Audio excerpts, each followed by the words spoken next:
four-part, Part 1, Part 2, Part 3, and Part 4. Now look at Part 1. Part 1. You will hear a student phoning to inquire about a car for sale. First, you have some time to look at questions 1 to 7.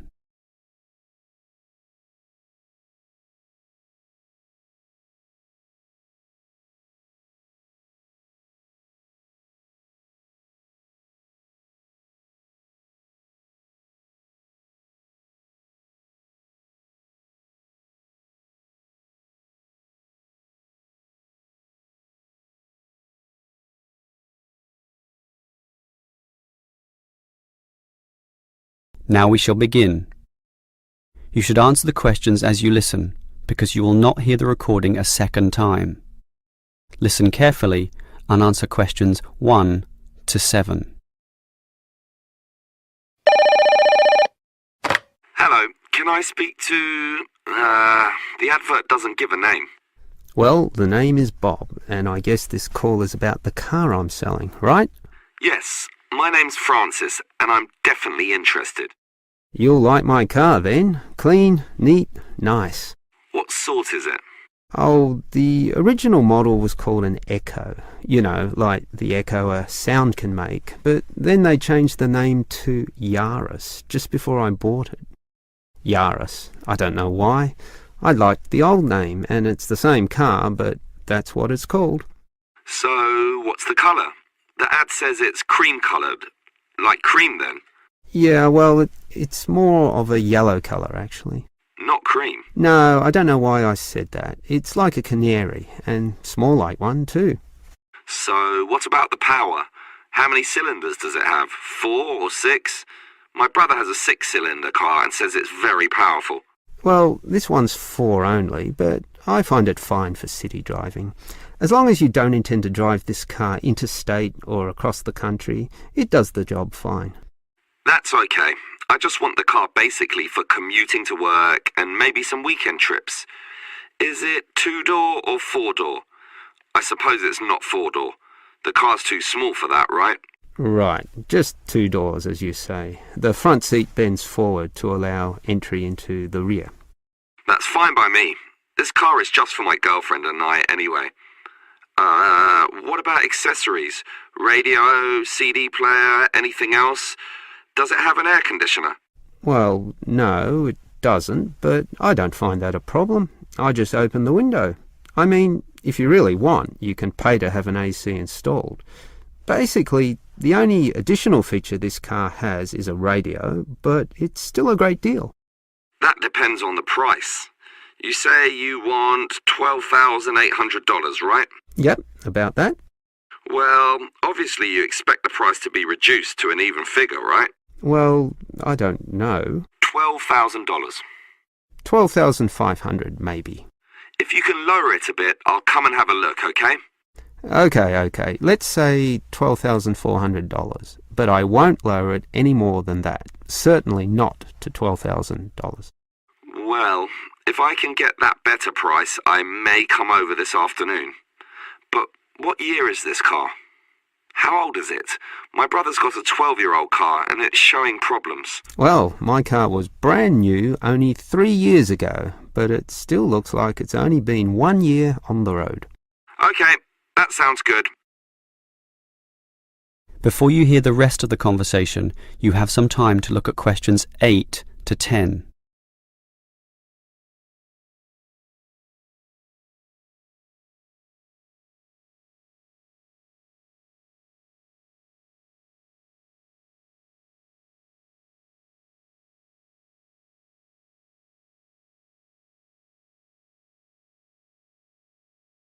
Now listen and answer questions 8 to 10. Can I just ask a few more general questions about this car you're selling? Sure. Can you just tell me why you think it's such a good deal? Of course, I won't necessarily believe you, but just tell me what you think. You can believe me. I honestly think this is a nice car, well worth buying at the price I'm asking. How much registration does it have left? Oh, to be honest, not so much, but I think having lots of registration is irrelevant. It's the car you're paying for, the quality and advantages of the engine itself. Well, what about that then? Okay, many people like to accelerate down the freeways, right? There are a lot of speed demons out there who think quickness is all that matters, but basically, people are mostly trapped in city traffic. So one of the things I like is that because this car is small, you can put it anywhere. Say you're in the city wanting to duck into a shop. Well, you can fit this car in any little space while you go shopping or do other things, and that saves you a lot of time. Yeah, but it's not that powerful, right? Oh, sure, the feel of a smoothly purring six-cylinder engine attracts many people, but I compare my car to those small football players with the tight turning circles, those who can run rings around the larger players. This car is like that. It can turn this way and that way, dodge here, duck in there, sneak around corners, squeeze ahead and grab a position. That's also very useful when travelling in city traffic. Okay, I'll think about it. Sure, think about it, but all these advantages are sound and appeal to other buyers as well. No one holds the same car forever, so you can say exactly the same things that I just said when you want to sell the car. That will make it very easy for you to pass this car on to the next buyer. Yeah, maybe you're right. That is the end of part 1. You now have half a minute to check your answers.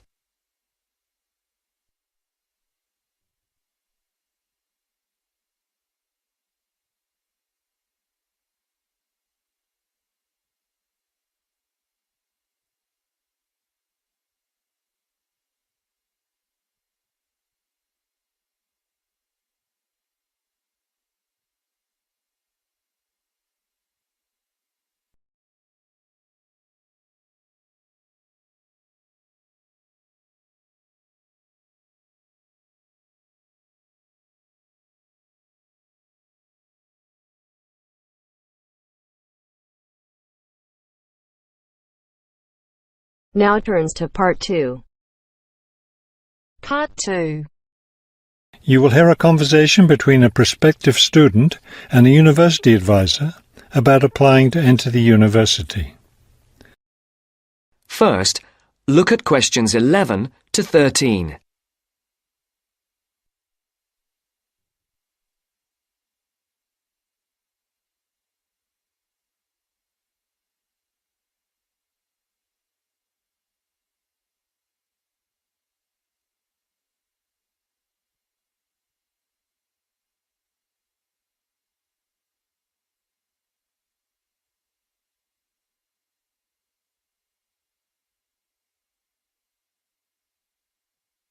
As you listen to the first part of the interview, answer questions 11 to 13.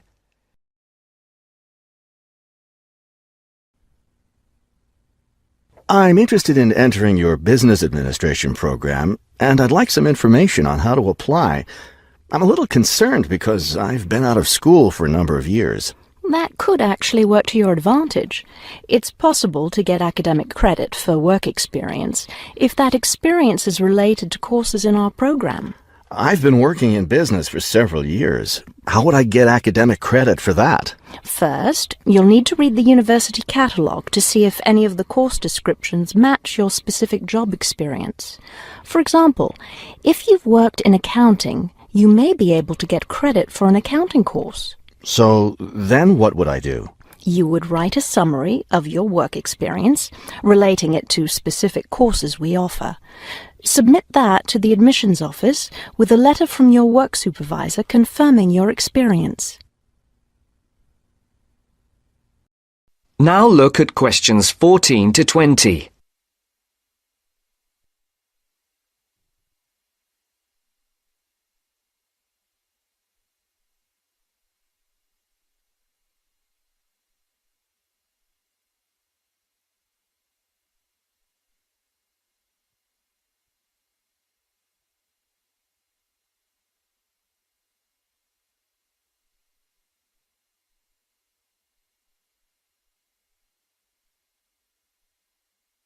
As the interview continues,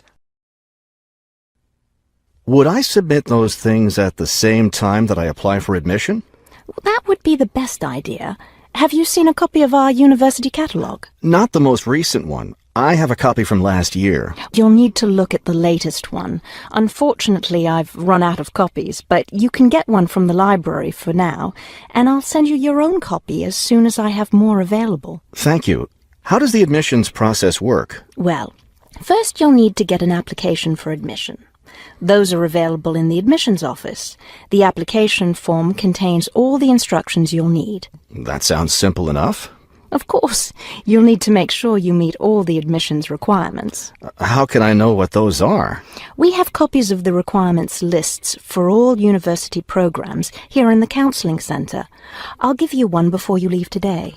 Will I need to get recommendations from my employer or former teachers? Oh, yes, you will. The recommendation forms are available in the admissions office. Now, I don't know if you'll also be applying for a part-time job through the university work-study program. I'm considering that. How can I find out what kinds of jobs are offered? You can access the job listings from the computers in the library. Are you planning to study full-time or part-time? I want to be a full-time student. Good. Then you'll qualify for the work-study program. Part-time students aren't eligible. As a full-time student, would I be eligible for a free bus pass? No, unfortunately, we don't have those available for any of our students.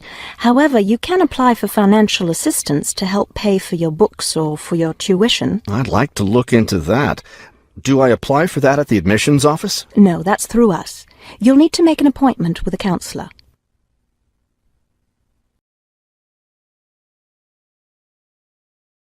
That is the end of part 2. you now have half a minute to check your answers.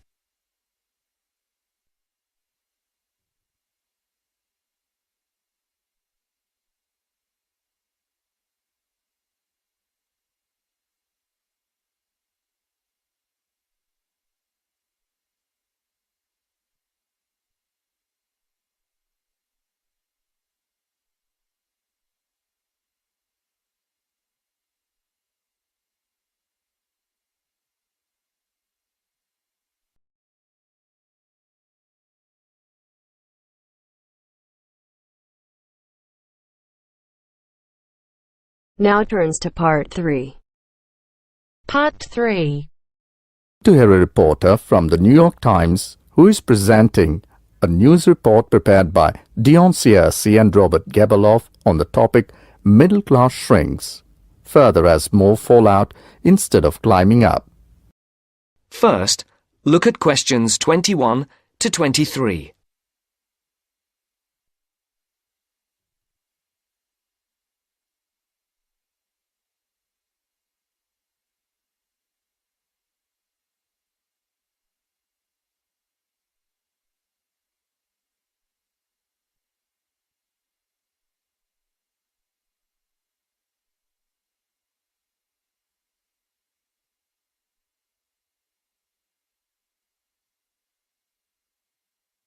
As you listen, answer the questions.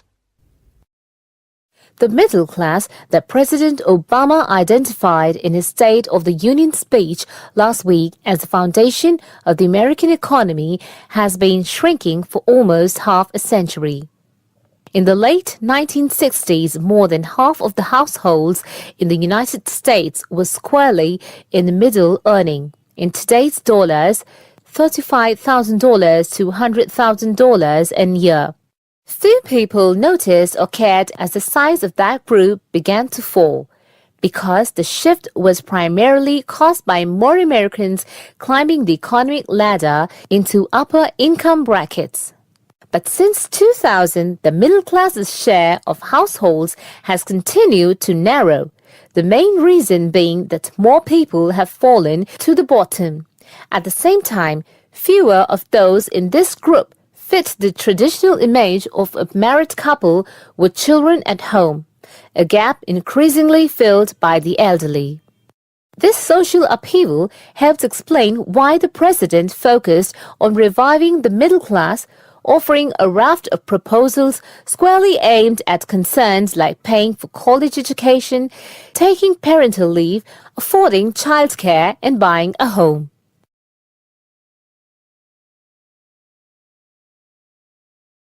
Before the conversation continues, look at questions 24 to 30.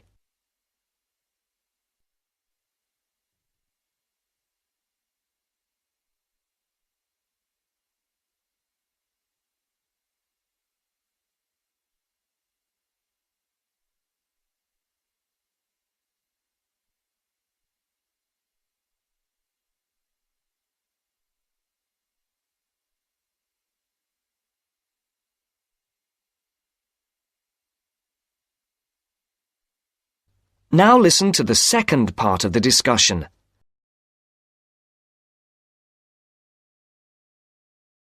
Mr. Obama told Congress and the public, "Still, regardless of their income, most Americans are identified as middle class. The term itself is so amorphous that politicians often cite the group in introducing proposals to engender wide appeal. The definition here starts at $35,000, which is about 50% higher than the official poverty level for a family of 4 and ends at the 6-figure mark. Although many Americans in households making more than $100,000 consider themselves middle class, particularly those living in expensive regions like the Northeast and Pacific Coast, they have substantially more money than most people. However, the lines are drawn. It is clear that millions are struggling to hang on to accoutrement that most experts consider essential to a middle-class life. I would consider middle class to be people who can live comfortably on what they earn, can pay their bills, can set aside something to save for retirement and for kids in college, and can have vacations and entertainment, said Christine L. Ovens, Executive Director of the National Employment Law Project.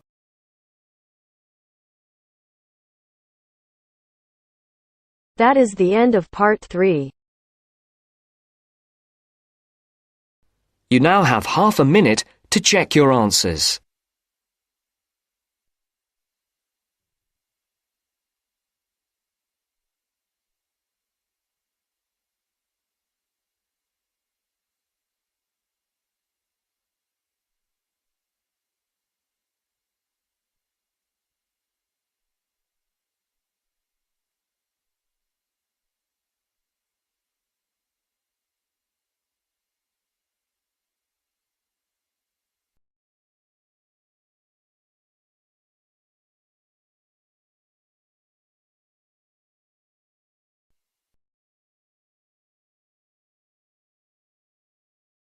Now turns to part 4. Part 4. You are going to hear a talk on Canada. First, you have some time to look at questions 31 to 40.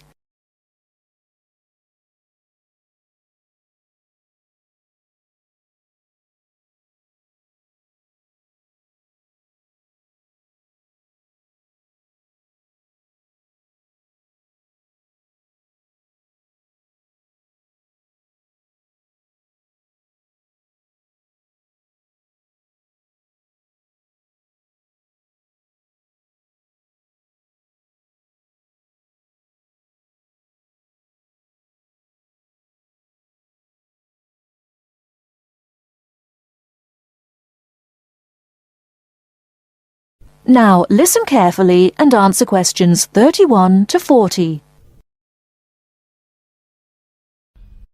Good morning and welcome to this talk on Canada. Many people think of Canada as a land of ice and snow. They think of it as a young country with few inhabitants, a country of English-speaking white people.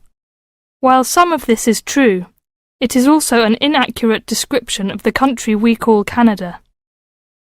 Canada lies in the northern half of the continent of North America. The most northern parts of Canada are sometimes called the land of the midnight sun, because at certain times of the year the sun never sets and is still shining faintly at midnight. This northern part of Canada is cold and mostly snow-covered all year round. Most of the people who live in this northern part of Canada are called Inuit or Dene. They were once called Eskimos. They are the original people of this land and are part of what are called the First Nation. As we move to the more southern parts of Canada, the land changes and so does the people. Moving from east to west in southern Canada, we travel from the Atlantic provinces of Nova Scotia, Newfoundland, New Brunswick, and Prince Edward Island. These small provinces, with small populations, border on the Atlantic Ocean. The land in these provinces is not very fertile, so fishing, forestry, and mining are the main industries, although in some small areas, agriculture is also important. If we travel west from the Atlantic provinces, we come to central Canada, composed of the large provinces of Quebec and Ontario. Both provinces are rich in natural resources, have fertile land, and are the centres of industry for Canada's largest cities. Toronto and Montreal are found in these provinces. The province of Quebec is the centre of French language and culture in Canada. In fact, Montreal is the second largest French-speaking city in the world after Paris. Finally, in the far west of Canada, we come to the province of British Columbia. This province is separated from the prairies by the Rocky Mountains and is bounded on the west by the Pacific Ocean. British Columbia is often called simply the West Coast. British Columbia is an attractive place for tourists because of its mild climate, spectacular mountains, seacoast, and beautiful forests. Agriculture, forestry, shipping and fishing are major industries in British Columbia. The people of this land of Canada are as varied as its landscape. The original settlers, those we call the people of the First Nations, came from Asia by crossing the Bering Strait from Siberia to Alaska. In their new environment, they developed many new languages and cultures. In the 16th century, the first Europeans arrived in eastern Canada. They came from Britain and France. By making treaties with the original inhabitants, they gradually established colonies in eastern and central Canada. After a war with France, Britain took over the French colonies in Quebec and eastern Canada. By the end of the 18th century, all of Canada was under British rule. From this time until the present century, most of the immigrants to Canada were British, Scottish, and Irish. In this century, however, Canada has had an influence of settlers from all over the world.